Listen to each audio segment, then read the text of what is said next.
Aujourd'hui, parlons de 3 livres de poche.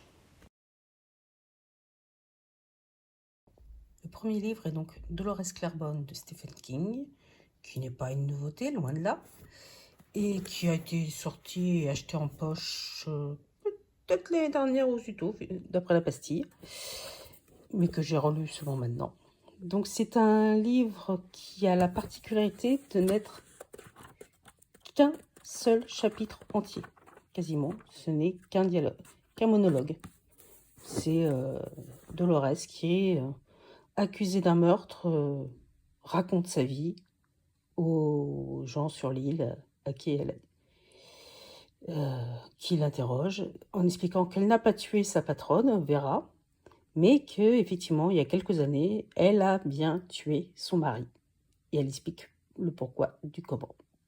Ce n'est pas de l'horreur classique, c'est de l'horreur ordinaire comme beaucoup de femmes en ont connu et en connaissent encore hélas souvent, comme beaucoup de mères hélas en connaissent, comme beaucoup d'enfants en connaissent. Et la façon dont les gens ordinaires se défendent. Alors, petit détail, et monsieur, je ne sais pas si c'est à cause de Stephen King ou du traducteur, donc Dominique Dill, non, ce n'est pas à cause de nos hormones qu'on devient violente ou qu'on a nos humeurs ou autre. C'est peut-être aussi à cause de la façon dont vous vous comportez. Donc on se serait passé de certaines traductions un peu, allons dire, machistes, qui collent pas tellement avec le fait que ce soit une femme qui raconte l'histoire.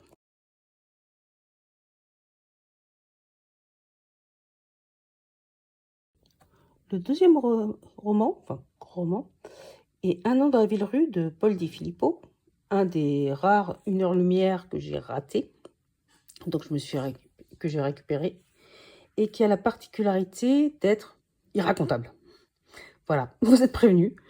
Tout se passe dans cette ville-rue, et comme vous pouvez le voir, il y a d'un côté un fleuve, de l'autre côté une voie ferrée. Il y a toute une mythologie autour de ces deux choses. La ville est immense. Nous suivons un personnage principal pendant 1 an. Il va lui arriver des choses, des aventures, dangereuses, pas dangereuses. Mais en fait, c'est pas l'intérêt de l'histoire. L'intérêt de l'histoire, c'est de découvrir cet univers, de ce monde, ce qu'il nous dit sur les différentes interrogations et autres. C'est très surprenant, je n'ai rien lu d'autre de Paul Di Filippo depuis, et il me semblait pas que j'avais lu autre chose avant, mais c'est plaisant. C'est un voyage qui est plaisant. On ne sait pas où on va pas franchement quelque part, mais c'est très agréable.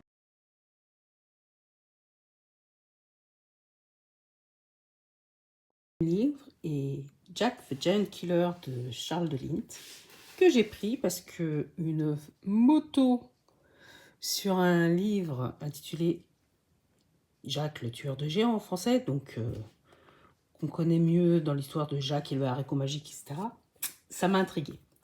Je l'ai trouvé dans une boutique Oxfam, donc une boutique caritative à Canterbury, et j'avoue, bon, j'ai craqué.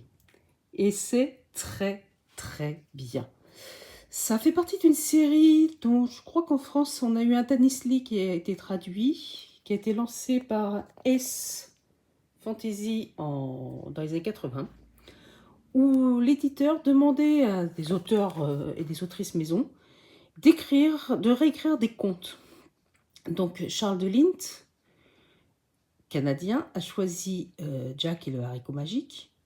Il l'a réécrit en version moderne parce que toute l'histoire se passe à Ottawa, donc à la fin des années 80.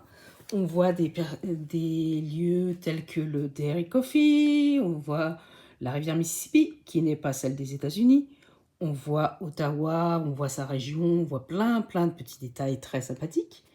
Et il s'y mêle des contes et légendes, des personnages du monde féerique. Donc on a des gobelins, on a une espèce de forestier qui ressemble, je ne sais pas si vous voyez le Robin des Bois version Disney, voilà, c'est celui-là.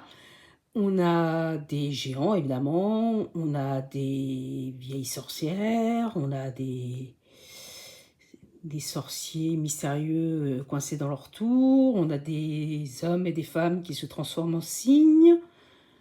On a plein de petites choses, tout ça mélangé. Et on a aussi, surtout, une coccinelle, la voiture, nommée Judith, très importante.